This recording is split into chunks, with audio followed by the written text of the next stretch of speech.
Welcome to this explainer. Today, we're mapping out the complete step-by-step journey to becoming a fisheries officer.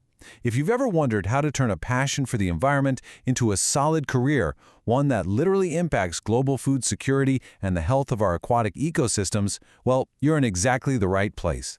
Let's just dive right in. Here's our roadmap for today. We'll be looking at the role and you, the educational pathway, funding your education, your day-to-day work, and finally, career growth and examples. Section 1. The role and you. Are you a fit? Let's find out.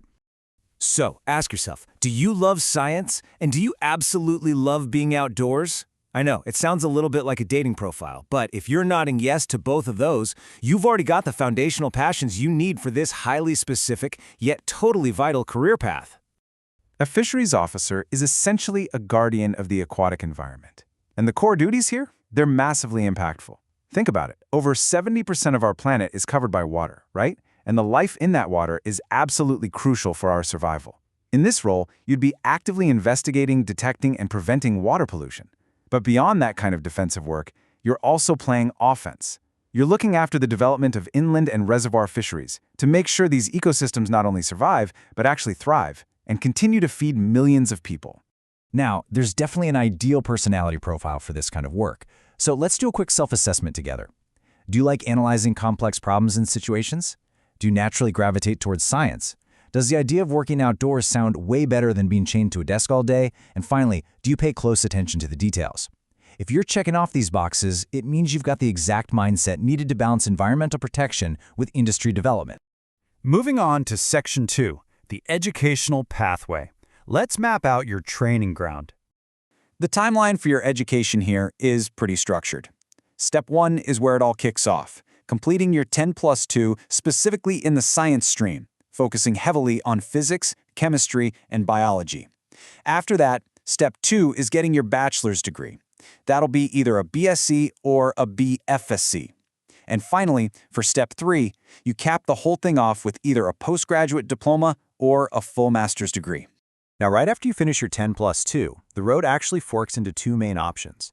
Pathway 1 lets you get a broader Bachelor of Science, say in industrial fish, zoology, chemistry, or general fisheries. And then you follow that up with a specialized diploma in aquaculture management. But then there's Pathway 2, which is much more direct from day one. You'd earn a Bachelor of Fisheries Science, also known as a BFSc, and then move straight into a Master's, an MFSc, in a specialty like aquaculture or hydrography. Just a quick tip if you're leaning towards that second pathway, getting in usually means you have to clear specific BFSc entrance exams that are run by individual states. And the accessibility for these programs is just fantastic. You could look at government institutes like Asutosh College or the Fisheries College in Tamil Nadu, or you could check out fully accredited private institutes like Sacred Heart College or Centurion University. Need maximum flexibility? There's literally a distance learning option through IGNO too. Basically, the Department of Fisheries Sciences has made sure these courses are widely available no matter where you are. All right, Section 3, funding your education. Let's talk about the financial realities. The approximate course fee ranges anywhere from a really affordable 5,640 rupees all the way up to 4 lakhs. That's a massive range, which is actually great news because it means this career is financially accessible on almost any budget, depending entirely on which institute you ultimately choose. But hey, even if those higher-end fees seem a bit daunting, don't worry. There are some incredibly robust financial support systems waiting for you. For scholarships, you've got the National Scholarship Portal offering central and state government schemes, not to mention specific merit scholarships straight from the institutes. On the loan side of things, the government set up the Vijayalakshmi portal specifically for students. And beyond your standard bank education loans, a bunch of states, like West Bengal, Odisha, and Bihar, offer state student credit cards with super low interest rates. So the funding is absolutely there, you just have to know where to look. That brings us to Section 4, day-to-day work. Let's see what happens when you actually get on the job.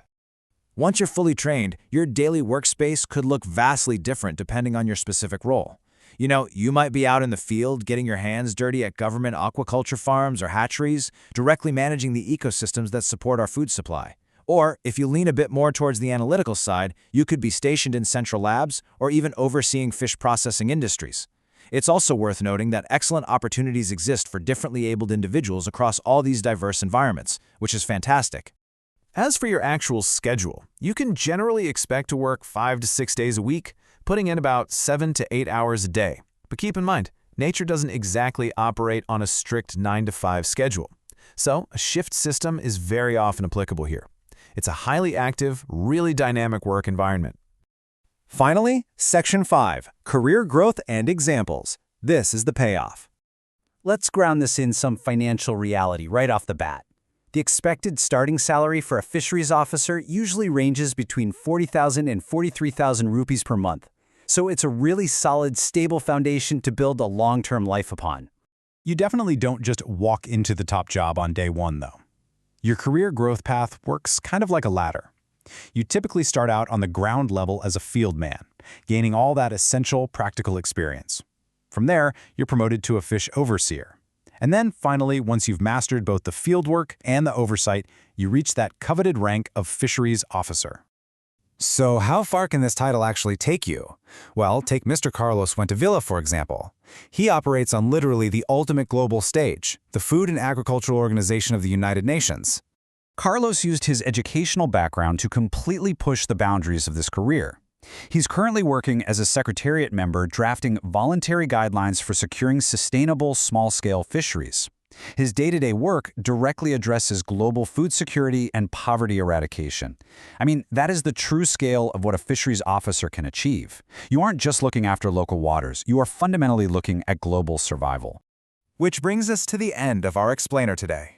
The pathway is clear, the funding is totally available, and the global need is undeniably urgent. With our aquatic ecosystems facing some unprecedented challenges right now, and our global population just continuing to grow, the real question is, who is going to step up to secure the future of our waters? Will it be you?